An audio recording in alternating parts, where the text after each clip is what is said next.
We are live on Back Nine Bets, episode WTF. Who the F knows? What episode this is? We've had multiple meltdowns. We've had chaos ensue any episode 3 minutes in. We just got off the call with Bajesh. An hour and 20 minutes to get this thing figured out. Windows 11 can suck it. Updates are for the birds. Enough of that nonsense. Windows 11 is where we're staying. We're never going to 12, 13, none of that ever again. Anyway, hopefully the microphone works. Please let the microphone work. That's all I'm asking. It's the Masters week. We could not have a microphone malfunction on the Masters week. So I've got some scouts that will be providing feedback if this thing goes south. Let's have a party. I don't know how long this is going to go. I'm slightly underprepared because I've been talking to India on the phone to get this intact. Let's see what's going on. Let's take a peek at some key stats. Let's discuss some Masters, folks. Welcome to the show. It's been a long time since I've done this, and I'm very, very excited to talk some Masters with y'all. So let's jump in. This is the model. We don't want to go there just yet. We want some key stats. Yes, this is where we want to be. Alrighty. So the Masters hasn't necessarily had that many rounds of data that's been in data golf. So we're just using 2021 for a decent understanding of what's going on. But if you understand the golf course, I think it makes a lot of sense that it's an approach second shot course. Second shot course, off the tee, important. You can make some big strides over there. And I'm talking absolute nonsense. This is the average. Okay, so off the tee, good stuff. On approach, good stuff. Okay, let's regroup. Strokes gained approach, the most important stat we have. Strokes gained around the green, very important around Augusta. Very, very important stuff around Augusta. Strokes gained putting, important, not very important. Less than tour average. Accuracy off the tee, not nearly as important as tour average, but distance comes with a nice cherry on top, and you want just decent off the tee numbers. Approach, distance around the green. 3 important ball stats. Then we get to some proximity ranges from last year. Take a peek at 44% of the data comes from 150 to 200 yards. 44% of shots comes from 150 to 200. That's like half the shots, basically, if you round up to 50. That comes from that range. It's a lot. There's a lot of ranges on a golf course, and 44% of the shots come from those two. Very important range, 150 to 200. Let's see what's going on. The rest of them, who cares? Okay? Then, strokes gained approach baseline, 12% for the model. Let's see what the situation is here. Recent approach play, 4%. We like that. Then, those proximity ranges, 5% and 4% from those proximity ranges. Very important stuff. So we've got total approach for 35%, around the green for 13%. So far, so good. Haven't got any messages. Putting, 5% on just general putting baseline. Specific putting on bent, 5%. Bogey avoidance, 12%. And then we got 15% for par 5 scoring. The 4 par 5s on this course, all giving up massive amount of birdies. And then there's a massive drop-off to the par 4s and par 3s and birdie percentages. It's super, super difficult to score on those holes. So par 5 scoring, very important at Augusta. We know that.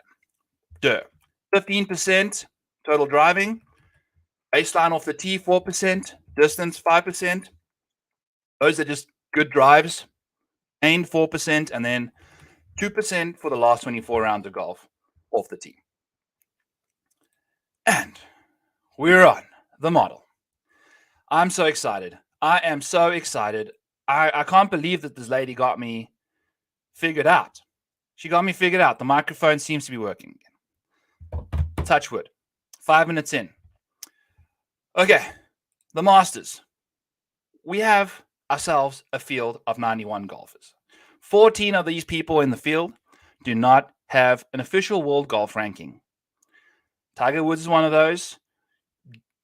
Larry Mize, another. Freddie Couples, Bernard Langer, those kind of guys don't have official world golf rankings, and they most likely will not play a major part in this golf tournament. So let's call it 77 people in this event, and the cut's at 50. So that's what's going on. The odds for top 20s are atrocious because it's such a small field. You got like 70 guys pretty much dueling it out for top 20. And then let's get to the top of the board. Let's start talking some golf. I'm excited for the freaking Masters, folks. The goddamn Masters. Justin Thomas. We have him for a top 10 at plus 130. Why? Well, his course history, pretty darn dandy. Pretty good. Now, what do we want? We want par 5 scoring. We want off the tee. We want approach. We want around the greens. And we want bogey avoidance. Those are the 5 key areas. And we also want just reasonable good form coming into the event. So let's chat about Justin Thomas' situation. His last 24. Total, 3rd in the field. He's firing. He's peaking. He's hot to trot. Let's check out what's going on in his ball striking department. Off the tee last 11. 11th in the field. General baseline, 26th. Distance, he's got a lot of distance. We love JT's distance. When he gets that left heel off the ground, we know it's going far. So, good drives gained, not that impressive, but you know, when he needs to get in the fairway, he typically does. Approach play. He is one of the best iron players in the field, and obviously we know that. If we just go back to the players, and we all watched him absolutely sizzle it through the wind in gale force winds, the guy was just hitting golf shot after golf shot. It was beautiful to watch. His approach play is fantastic. He's around the green game, phenomenal. I mean, just so much to like about his game. Super solid. The putting obviously has been a major issue for Justin Thomas, but his last 24 rounds have been 24th ranked putting for Justin Thomas. That's really impressive. So we like that. Bogey avoidance 5th. Par 5 scoring 9th. Makes a ton of birdies, and he's got a decent course history. But we're not betting him outright. We couldn't. His odds are just too crappy. I couldn't get there. We couldn't get there. I don't know if any of you guys could get there. It's single bullet range pretty much for Justin Thomas. So we'll see. I don't know. $10,300 on DraftKings at 22% ownership. Maybe a little bit. Not a lot. Not a lot. Just a little bit. We like JT. We do. But I mean, at the top here, we're gonna have to decide who we want to go with. The chalk is going to be there. It's a condensed field. The ownership percentages are going to be high up. So that's just kind of what's going to go on here. We're going to have to eat some chalk. We'll get different downstairs. Don't worry, folks. We're going to get different down here. That's usually what we get up to here on back 9 bets, baby. Woo woo. All right. So Justin Thomas, top 10, plus 130. Go check him out on that market. I love him there. Top 20 is like minus 175. We don't want to bet minus numbers on this channel. It's all about the plus money bets. So next up, Jon Rahm. $10,800 on DraftKings. And he technically is the best golfer in the world according to strokes gained total. Recently, 5th, entering the field. Been a bit of a rough stretch for Johnny Rahm. However, ball striking has been phenomenal. Absolutely fantastic. Off the tee, recent, baseline, number 1 in the field. He's going to be a ball striking problem. The only issue with Jon Rahm this week is around the green game and his putting. Look at this putting over the last 24 rounds. Remember, there's only 91 players in the field. He's got 86th ranked putting coming into this week. Not very good. He's sitting there with Tony Finau. Tony Finau and Willie Z hanging right around Jon Rahm's wall. Anyway, we will see what he can get up to. If he gets back into the Augusta vibes, maybe he can rekindle some good putting. His short game is a major question, and at that ownership, it's tricky. It's really tricky. Monitor this ownership, people. If it goes down, I wouldn't mind investing in a little bit of Jon Rahm. However, at 23%, I'm not sure we can get there. He's going to be ball striking the crap out of it. We know he does that. I believe we have, let's call it the 44%. There we go.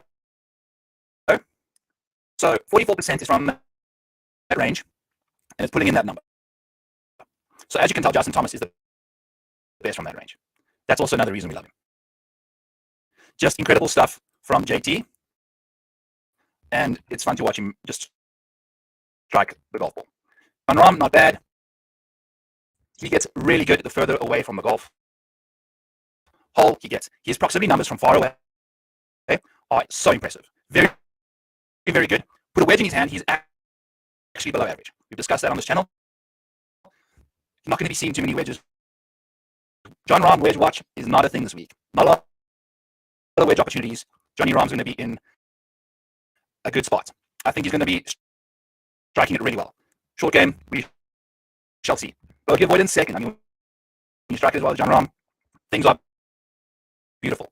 Par 5 scoring, third in the field. Love to see that. Birdie or better percentages and his course history. I mean, look at those scoring numbers. Wonderful stuff. All third or second. Just across the board.